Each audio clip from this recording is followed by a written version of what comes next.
trata-se disso. Só que, por que fala que é teologia do sofrimento? Porque o livro de Jó, ele traz sofrimento e fidelidade. Quer dizer, mesmo diante do sofrimento, não houve infidelidade. Mesmo diante das provas do deserto, da doença, da perda dos bens, da morte dos filhos, ainda assim, Jó não deixou de entender que o que ele me deu, ele tomou. E a gente precisa entender por isso esse sofrimento. Talvez o crente esteja passando por momentos de sofrimento, onde ele pensa assim: não vou mais continuar, não quero mais continuar, porque eu estou com problema nessa área, com problema naquela área, porque tal fulano não vai com a minha cara, porque eu não gosto de fulano de tal. A gente precisa entender. E no livro de Jó, ele traz muito sobre isso, sobre a necessidade de compreendermos que o sofrimento não é para nos afastar da presença de Deus. O sofrimento é para, algumas vezes, nos provar, algumas vezes nos mostrar, algumas vezes nos testar, mas sempre vai ser para nos aproximar de Deus, para que gere intimidade. Você quer ver uma situação que me aproxima dos meus filhos? É quando as coisas não vão bem. Se eles estão com problema, eles buscam culpar. Se eles estão com dificuldades, se eles estão sofrendo, eles buscam os pais. Então, o sofrimento não necessariamente é para nos afastar. O problema é que alguns cristãos, muitos hoje, ainda não compreenderam que o sofrimento deve nos aproximar, serve para nos levar à cruz do Calvário. Tema: sofrimento humano e soberania de Deus. Quer dizer, mesmo no meio desse sofrimento todo, mesmo Jó vivendo a perda de todos os bens, mesmo ele passando pela morte de todos os filhos, ainda assim, ele não deixa de reconhecer a soberania de Deus. Quer dizer, nem todo sofrimento é consequência direta do pecado. E às vezes nós temos a mania de pensar que é assim. Os amigos de Jó viveram isso com ele, o acusaram disso, porque sofre, porque peca. No Novo Testamento veremos isso. Por que esse homem nasceu cego? Quem pecou, ele ou os pais? Nem ele, nem os pais, porque é para a glória de Deus. Olha só, se tem o Velho e o Novo Testamento, né? Trazendo uma referência ao quê? Ao Antigo, a situação de Jó. Porque assim como o cego de nascença, Jó sofreu. Mas mesmo diante do sofrimento, isso não era uma prova de pecado. Às vezes a gente pensa: por que estou passando, por que estou vivendo isso? Aonde eu estou errando? E se na verdade você não estiver errando, mas estiver sendo provado? Se na verdade você não estiver errando, mas estiver aprendendo? Por que tudo é uma punição e não um aprendizado? Quem foi que disse que sair de casa para vir até a igreja aprender sobre a Bíblia era fácil? Quem foi que disse isso? Então, na verdade, nem sempre as dificuldades são para o sofrimento, embora muitas vezes, como no caso de Jó, trouxeram sofrimento. Muitas vezes estamos vivendo momentos de dificuldade, de lutas, de discussões, de situações que nos confrontam para que desenvolvamos um novo comportamento transformado em Cristo Jesus. Precisamos receber as afrontas que vêm contra nós, mas transformando-as em ensinamento para que possamos aplicar isso adiante. Mostra que nem todo sofrimento, o livro de Jó, nem todo sofrimento é consequência direta do pecado. Quer dizer, sofro. Senhor, por que sofro? Onde eu estou errando? Talvez você não esteja errando. Talvez você esteja aprendendo. meio à dor. E olha só, o livro de Jó é muito forte por conta disso, porque a função dele é mostrar que mesmo diante das acusações, mesmo diante das acusações do cônjuge, mesmo diante das acusações dos amigos, mesmo diante das acusações dos irmãos de fé, ainda assim, a fé não perece, não deve perecer. O exemplo de Jó nos traz isso, que mesmo diante de todas as aflições, não podemos encontrar motivo, por exemplo, para nos frustrarmos, para deixarmos de ir à igreja, para deixarmos de orar, para deixarmos de adorar, mas principalmente para deixarmos de ver Deus como Deus. Porque as aflições que Jó sofreu, primeiro nos bens, depois na família, depois na carne, não foram as aflições que atingiram a fé. Só que todas as vezes que somos afligidos dentro da nossa igreja que eu falo não é para Deus, tá? Nossa igreja de forma geral, todas as vezes que somos afligidos dentro da nossa igreja, queremos, primeira coisa, não vou para o culto. Briguei com meu filho, não vou para o culto. Briguei com a minha esposa, não vou para o culto. Briguei com o meu chefe do trabalho, não vou para o culto. O que a adoração tem a ver com os meus problemas? É por isso que o livro de Jó, ele serve para nos mostrar, mesmo diante do sofrimento, da luta, não podemos deixar a fé. É um destaque para a fé. Devemos seguir. Estou com a perna quebrada? Vou para o culto. Estou me arrastando? Vou para o culto. Estou acamado, não posso ir para o culto? Eu faço o culto na minha adoração na minha casa. Olha Deus. Só que a gente não vem, quando a gente tem um problema que a gente deixa de vir para o culto, a gente não deixa de vir para o culto para ficar em casa adorando, porque eu fiquei acamado, porque eu estou doente. É para ficar assistindo série. É para ficar fazendo coisas que não nos aproximam de Deus. Pode ver. Puxa no meu histórico, puxa no seu histórico, puxa nas nossas lembranças. Por que não comparecemos? Por que deixamos de adorar? Por que deixamos de buscar a Deus? Porque estamos passando por algum sofrimento humano e esquecemos da soberania dele. Como se deixar de adorar fosse resolver o meu problema. Sendo que a solução, na verdade, está aqui, ó. É ali em Deus. É em Deus que encontra a solução. Destaque então a fé em meio à dor. Primeiro, o sofrimento nem sempre é uma punição, porque às vezes ele é um aprendizado. Deus é soberano mesmo no sofrimento. Eu sou assim porque Deus me abandonou. Meu Deus, 400 anos de silêncio entre Malaquias e Mateus, entre o Antigo e o Novo Testamento. E Deus deixou de ser soberano? Deixou de ser presente? Talvez você não esteja ouvindo Deus, ou talvez você não esteja próximo o suficiente dele. Talvez ele esteja falando e você não está ouvindo. Meu Deus. Pense em Jó, limpando as secreções da pele com um caco de telha. E vocês acham que ele falava assim: por que Deus fez isso comigo? Por que eu estou passando por isso? Ou será que ele falava prostrado, tirando a secreção da pele?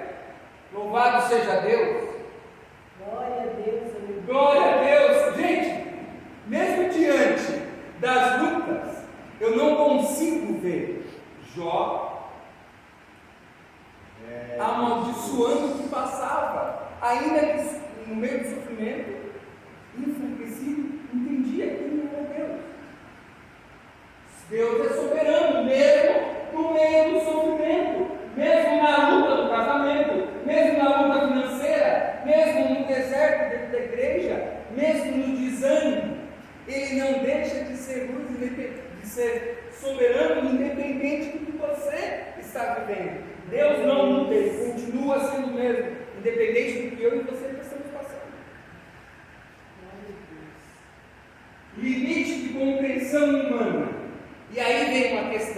Muitas vezes nós queremos entender por que vivemos o que vivemos, sendo que a palavra nos ensina em tudo dai graças, mas nós queremos inverter os papéis, como se o meu pai precisasse me falar por que eu não posso ir brincar na chuva.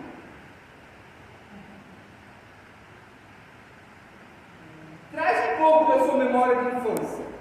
Você pequenininho, pedindo para o seu pai: pai, posso ir lá tomar um banho de chuva? E seu pai pensando: olha, melhor não vai. Não, na nossa época, nosso pai não falava assim, ele só falava não, que a gente obedecia, né? Mas olha só, o seu pai falando para você não, e você interpretando o seguinte: não, pai, mas por que eu não posso? Assim somos nós com Deus, questionando por que estamos sofrendo, questionando a soberania dele.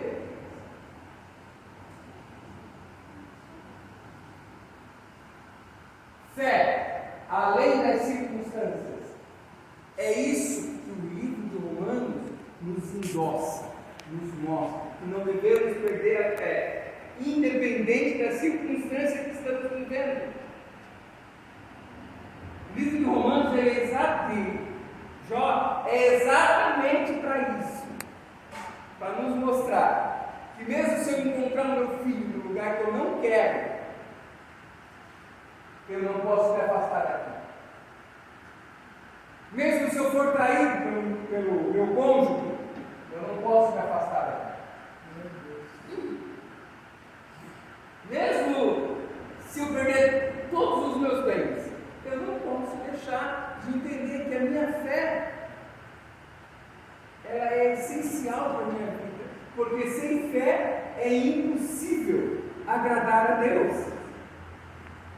E aí? Primeiro, ele expressa emoções humanas. Diante de quem? Diante de Deus. Então não são emoções humanas aleatórias. O livro de Salmos, ele não traz apenas cânticos ao vento. Ele traz cânticos que falam de relacionamento, cânticos que nos levam e nos aproximam a Deus. São momentos de adoração, assim como também de oração em louvor. Os cânticos vão expressar, e aí ele inventa por quê? Olha só, por que falamos que os livros poéticos, eles vêm mais de dentro, vêm mais de dentro da gente, porque aqui no livro de Salmos, por exemplo, teremos emoções, alegria, medo, arrependimento, confiança. E esses itens aqui, esses adjetivos, não são aleatórios, porque há momentos em que o cântico demonstra alegria, porque há momentos em que nós oramos assim: oh Senhor, obrigado por essa bênção, meu Deus, que coisa maravilhosa. Mas há momentos em que oramos assim: Senhor, tem misericórdia, eu não aguento mais o que eu tenho vivido. Há momentos em que oramos com medo, com o Senhor. Coloca as tuas mãos naqueles papéis do processo. Há momentos em que vivemos com arrependimento. Pai, me perdoa porque eu pequei, porque eu não queria, mas eu pequei. O livro de Salmos nos traz isso. Ele vem nos mostrando, em forma de louvor, diversos, como diversos que eu falo, não é diversos diferentes, de versos. Os versos dos Salmos, eles têm o propósito de demonstrar essas emoções: alegria, medo, arrependimento e confiança. Em quem? Confiança em quem? Em Deus. O tempo todo. É o tempo todo. Então a gente vai ver lá, Jó falando sobre o sofrimento e fé. Agora entramos em Salmos, nos ensinando, através de cânticos, louvores, como expressarmos a Deus as nossas emoções.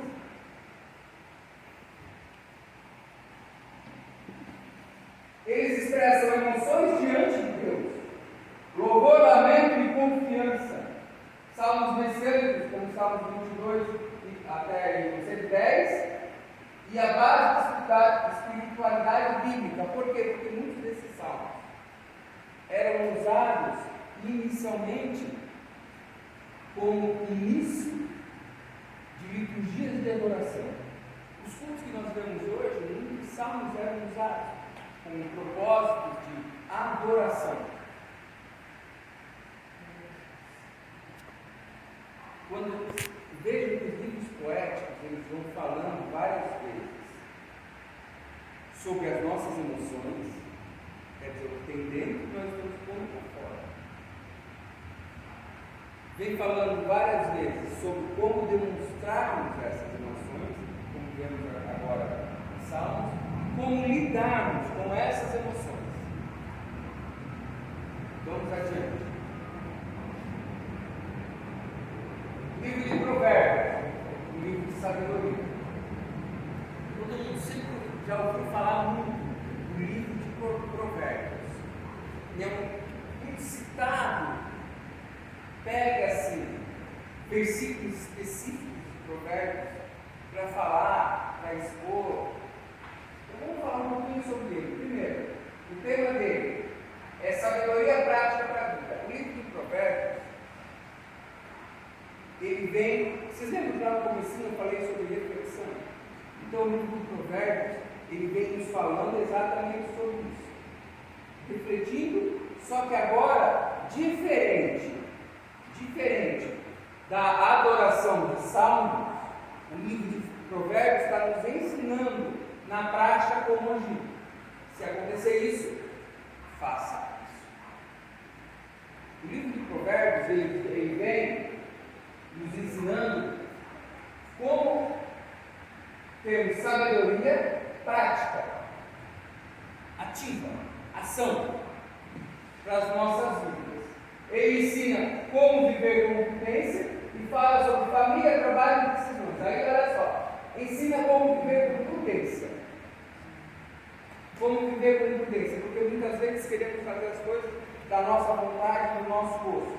Mas o livro de Provérbios, ele veio naquela época exatamente com essa função, de mostrar, olha, mas e aqui não, ó, Provérbios fala para você não falar desse jeito. Provérbios fala, por exemplo, para que você não haja dessa forma. Fala, por exemplo, para que você pense antes de soltar a voz. Então ele está ensinando uma forma de convívio prático, quer dizer, ser prudente. Só que o melhor do livro de Provérbios é que ele vem falando sobre família, trabalho e decisões. Família, relacionamento. Trabalho, relacionamento. De novo. Decisões. Não envolve o relacionamento, as nossas decisões. E aí eu não falo mais só de relacionamento com o meu cônjuge, mas falo de relacionamento com os meus filhos, de relacionamento com os meus irmãos, de relacionamento com os meus pais, de relacionamento com os meus irmãos de igreja, de relacionamento com os sacerdotes da época, de relacionamento com os juízes, de relacionamento com todos os seus irmãos em Cristo ou não. Decisões. Como tomamos decisões? No tempo atrás nós falamos aqui na última aula, falamos sobre a forma como tomamos decisões. Pouquíssimas. Eu deveria, se tivesse como restringir mais um pouquíssimos, eu restringiria mais ainda. Pouquíssimos. Irmãos tomam decisões baseadas na vontade de Deus. Não, eu faço a vontade de Deus, tá, mas você consulta Deus. Você consulta Deus? Espera Ele te responder? Ou você consulta Deus e age antes da resposta? Não, eu perguntei para Deus se esse emprego é para eu ter. Não, eu perguntei para Deus se é para eu pedir demissão desse emprego.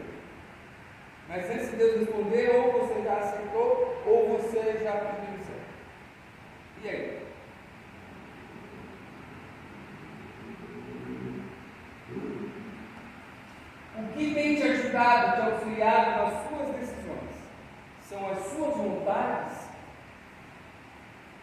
ou a voz de Deus? Porque se eu creio, nós temos isso em bibliologia, que isso é a voz de Deus diante de mim nas minhas mãos, eu preciso ouvir a voz dele abrindo a mim. Lembra? Mas da mesma forma que eu posso ouvir o marido falar comigo e não entender nada, porque de repente o marido fala comigo e entrou por um e saiu por outro, é a palavra de Deus. Porque se a palavra de Deus não vier para o meu coração, se eu estiver dentro da igreja, pensando em coisas fora da igreja, tipo, o que está sendo ministrado em cima do altar, não entra no meu coração. Conclusão, palavras ao vento. E aí depois não entendemos porque Deus não falou conosco. Depois não entendemos porque Deus não nos respondeu. Não entendemos porque as coisas não têm dado certo. Não entendemos porque estamos vivendo pelas lutas como o próprio vivia. Naquele episódio, ele vivia nas lutas. E talvez não estejamos ainda ouvindo a voz de Deus. Só estejamos ouvindo o balbúrdio, o som. Se eu chegar aqui para vocês, falar e vocês não prestarem atenção, de nada vai adiantar. Vou contar uma coisa que eu fiz na minha faculdade de enfermagem. Acho que nem para isso eu contei isso. Na minha Eclesiastes, o livro de Eclesiastes fala sobre o sentido da vida. Ele nos dá um rumo, um sentido, uma razão para a vida. O tema principal é o sentido da vida mesmo. Traz a reflexão sobre o quê? Sobre a existência. No mundo a gente vai encontrar uma frase célebre. Da onde eu vim para onde eu vou. No mundo talvez não saibamos, ou melhor, no mundo talvez nós não soubéssemos da onde vínhamos e nem para onde iríamos. Mas em Cristo Jesus sabemos que viemos do pecado e vamos para a glória. E entender que viemos de um lugar e vamos para o outro é essencial para que eu não me perca no caminho. O livro de Eclesiastes vem nos mostrando que mostra que tudo é vaidade sem Deus. Gente, o livro de Eclesiastes ele é maravilhoso porque ele está mostrando exatamente que é assim, Você estuda a Bíblia? Você estuda a Bíblia? Olha só, vou falar em mim.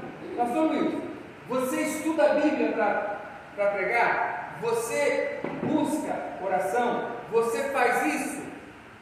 Beleza, faço. Por quê? É para a igreja? Reconheça que você é grande? Ou é porque você quer, no seu coração, falar a verdade sobre Deus? Às vezes a gente está num local, e quando eu falo local, eu falo de uma posição olhando para mim e falando, eu quero estar lá, eu quero estar lá, mas aqui onde eu estou, eu não estou fazendo nada. Como é que eu vou chegar no andar de cima de um prédio se eu não subir o primeiro degrau? Se eu não der o primeiro passo? Como que eu vou daqui até a parede se eu não der o primeiro passo em direção à parede? Se eu não der o segundo passo? O livro de Eclesiastes nos fala que tudo sem Deus é vaidade. Quer dizer, se nós fazemos alguma coisa mesmo dentro da igreja, mesmo dentro da palavra, mas estou pensando mais em mim do que na obra, no reino de Deus, é vaidade. E se é vaidade, volto lá para o ímpio, volto lá atrás do que foi falado anteriormente sobre alinhamento de vida com Deus. O livro de Eclesiastes ele vem para nos mostrar isso, nos mostrar que se eu não estou fazendo verdadeiramente, de coração aberto e puro, para Deus, é vaidade. Quer ver um exemplo de vaidade? Se você ajuda na cantina da igreja e doa para todo mundo, sobrou 10 coxinhas, compro 10 coxinhas e pego essas 10 coxinhas e dou para os meus irmãos da igreja, para que depois, olha que legal que é, que legal que isso é. Vaidade. Entretanto, se eu pego essas 10 coxinhas, me comovo pelo morador de rua que está no meu lado e entrego para ele, já deixa de ser vaidade. Vocês estão conseguindo me expressar sobre essa questão de vaidade? Às vezes a minha boa ação, ela é vaidade. Não é Deus. Ela é vaidade.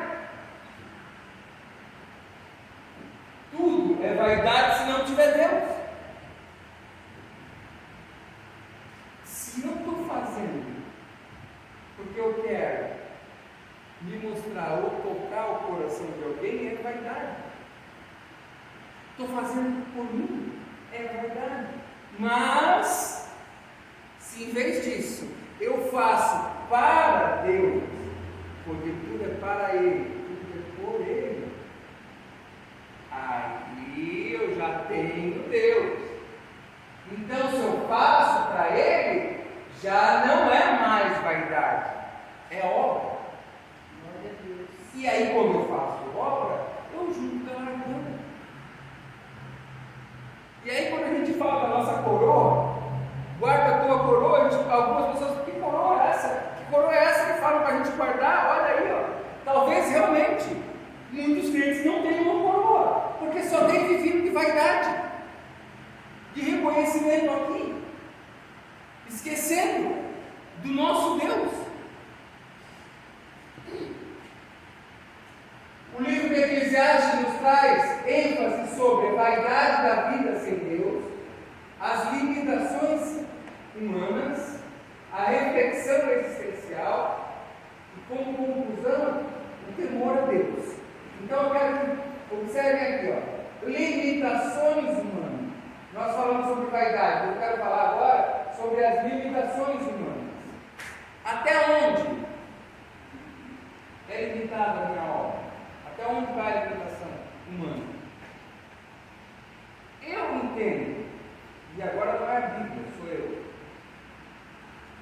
que a minha limitação humana vai desde o meu fôlego de vida. Porque lá em Gênesis, quando fala, soprou as narinas do barro, e ali fez alma vivente, quer dizer, o primeiro sopro de vida ali era a minha limitação, sem o sopro, nada. Mas como nós temos dificuldade de reconhecer isso, vemos no nosso cônjuge, muitas vezes o nosso adversário. Vemos nos nossos filhos, vemos no nosso pastor, muitas vezes o nosso adversário. Olha como nós estamos fechando os olhos para a obra de Deus nas nossas vidas, pensando mais com a nossa mente do que com a palavra de Deus.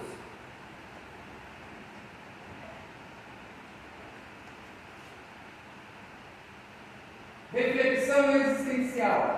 Por que estamos aqui? O livro de Eclesiastes traz essa pergunta. Se tudo é vaidade sem Deus, então por que nós estamos aqui? Será que nós estamos aqui apenas para ter uma passagem de 70, 80, 90, 100 anos? Será que viemos aqui apenas para nascer, dar trabalho para os nossos pais, crescer, ter trabalho para os nossos filhos, adquirir bens e morrer?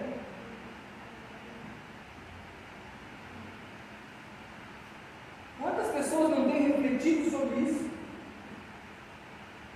A gente está vivendo momentos de luta dentro das famílias, as famílias se guerreando, se confrontando, parece gladiador.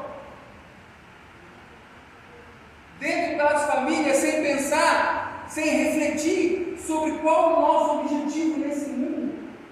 O nosso objetivo nesse mundo não é, e repito, não é brigar com o nosso irmão. E quando eu falo do nosso irmão, eu falo do nosso irmão, o morador de rua, o cara que bateu no carro, o nosso irmão, a nossa esposa, o esposo, o nosso irmão, os nossos filhos, nosso pai, o nosso irmão de sangue. Nosso irmão em Cristo é cada um. Talvez ele não tenha sido convertido ou alcançado, mas é obrigação minha e sua alcançar e mostrar a palavra de Deus para ele. Como que a gente vai fazer isso brigando? Como que a gente vai fazer isso brigando dentro da nossa igreja? Como que a gente vai fazer isso brigando com aquele que eu deveria aconselhar? Como que a gente vai fazer isso brigando com aquele que eu deveria receber conselho? Pensamos mais nas nossas próprias vontades do que na vontade de Deus. E isso tem nos afastado da presença dele. Livro de Cantares, Teologia do Amor. Esse acho que vem para os casais, né? Teologia do Amor. Porque olha só, o livro de Cantares. O tema é amor. O livro de Cantares, o tema é amor. Tudo vai correr de forma simbólica, na maioria das vezes, de forma simbólica, nos aproximando do amor, falando do amor. Então, só que não é o amor Deus humano. É o amor que nós temos aqui, homem e mulher. É o amor do casal. O livro de Cantares é um impulso, uma reflexão, um estímulo aos casais, ao amor entre homem e mulher. Porque vejam bem, se não existisse amor entre homem e mulher, nenhum de nós estaria aqui. Como assim? É só puxar. É só você pensar nos seus filhos. Se não existisse amor entre você e o seu cônjuge, como haveria um filho? Se não houvesse amor entre o seu sogro e a sua sogra, como você teria uma esposa e um esposo?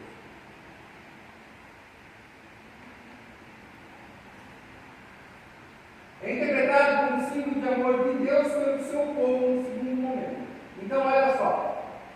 O livro de Cantares nos traz um poema sobre amor entre homem e mulher. Entretanto, isso pode ter uma visão teológica, e aí, quando falamos de teologia, falamos de Deus, no aspecto de noivo e igreja. Então, observe: homem e mulher, eu e Chico, o amor entre nós. E aí, nós vamos ver simbologias do livro de Cantares que nos ensinam a lidar com as situações conjugais entre homem e mulher. Entretanto, quando pensamos em casamento, homem e mulher, pensamos antes do casamento. E antes do casamento, normalmente as pessoas noivas. Normalmente tem um relacionamento antes do noivado. E antes do noivado se conhecem. Olha só o aspecto de Deus nesse sentido. Porque em Deus nós vemos assim. Talvez você tenha se convertido há 10 anos atrás. E há 10 anos atrás você foi lá e conheceu a pessoa. Você foi lá e conheceu a Cristo. Você foi lá e conheceu a igreja. Igual eu conheci Gi, lá na nossa infância e adolescência. Mas em algum momento eu comecei a conhecer as qualidades e os defeitos de Gi. Olha aí, o Espírito Santo trabalhando nas nossas vidas, lá na nossa conversão. Nos convertemos sem saber nada. De repente começamos a nos apaixonar e nos relacionar. O primeiro amor chegou. Opa, chegou o primeiro amor. Vou conhecendo a pessoa agora. E aí, depois desse relacionamento, começo a conhecer, começo a me relacionar. E eu estou trazendo agora, parafraseando ele, o relacionamento do ser humano e o relacionamento nosso com Deus. Conheci, me relacionei, me apaixonei, comecei a namorar. Nós estamos falando do cristão que não conhecia. Passa a conhecer a Deus, se relaciona, aceita, conhece, se relaciona, desenvolve relacionamento, intimidade, se apaixona, começa a namorar. Como assim começa a namorar com Cristo? Que história é essa? Que heresia é essa? Você nunca teve o seu primeiro amor? Em que você lá na sua casa fala, meu Deus, hoje é segunda-feira ainda, e o culto é só quinta-feira, mas o culto foi ontem, mas eu já queria estar no culto de novo. Eu já queria estar lá ouvindo o pastor pregar, eu já queria estar lá dando glória a Deus. Isso é como? O primeiro amor é mais ou menos assim, como a gente quando começa a namorar com uma pessoa, que olha para a pessoa e fala assim, meu Deus, que saudade de estar em casa com a minha esposa, que vontade de chegar em casa, agora que chego em casa, só luta, só guerra. O primeiro amor, ele fala sobre isso. Eu gostaria de estar lá, mas a hora que eu estou, olha a igreja como vem vivendo. É um primeiro amor, eu estou buscando, eu me apaixono, agora eu vou casar, tá? Eu como é que meu noivo vem nos buscar? Em nome de Jesus. Não tão rápido, porque ainda temos muitas almas a alcançar. E eu ia falar agora, tomara que venha logo, mas não, porque ainda tem muita gente para ser alcançada. Não é verdade? Se você puxar quantas pessoas na sua família precisam ser alcançadas ainda, quantas pessoas que você conhece no seu trabalho precisam ser alcançadas ainda. O livro de Eclesiastes, ele vem de Cantares, vem falando sobre amor, sobre relacionamento aqui, entre pessoas, relacionamento de Deus com a igreja. Como Deus vai se relacionar com a igreja se a pessoa ainda não foi apresentada à igreja? Como eu ia me relacionar com a minha esposa se alguém não tivesse me apresentado a ela ou ela a mim? Vocês já pensaram sobre isso? Como que a gente vai apresentar a noiva completa a Cristo se eu não apresentar todas as pessoas a Ele? Quem você conhece que ainda não foi apresentado a Ele? Deixa eu lembrar você, apresentar a noiva, não, olha, esse aqui é fulano, esse aqui é Beltrano. Porque isso não é relacionamento. É você falar bem, porque lá na sua adolescência, quando você ia conhecer alguém falava assim, aquela pessoa lá é top. Olha, pode ir lá, uma pessoa ótima, um coração maravilhoso. Você buscava. Entretanto, quando falava, vai para a pessoa não é um tojo. Você ia querer conhecer? Não. E como que a gente vai convencer alguém se a gente não está falando das maravilhas de Deus, mas falando das dificuldades que encontramos? Como que a gente vai falar de teologia do amor de Deus, se nós só queremos falar dos problemas e das lutas que enfrentamos? Vou acelerar. O livro de Cantares então fala sobre amor humano como dom divino. Ninguém poderia amar se não fosse pela graça, porque o nosso coração é corruptível demais. Não conseguiríamos amar se não fosse a graça de Deus. A beleza da relação conjugal, uma possível leitura simbólica entre Cristo e a igreja,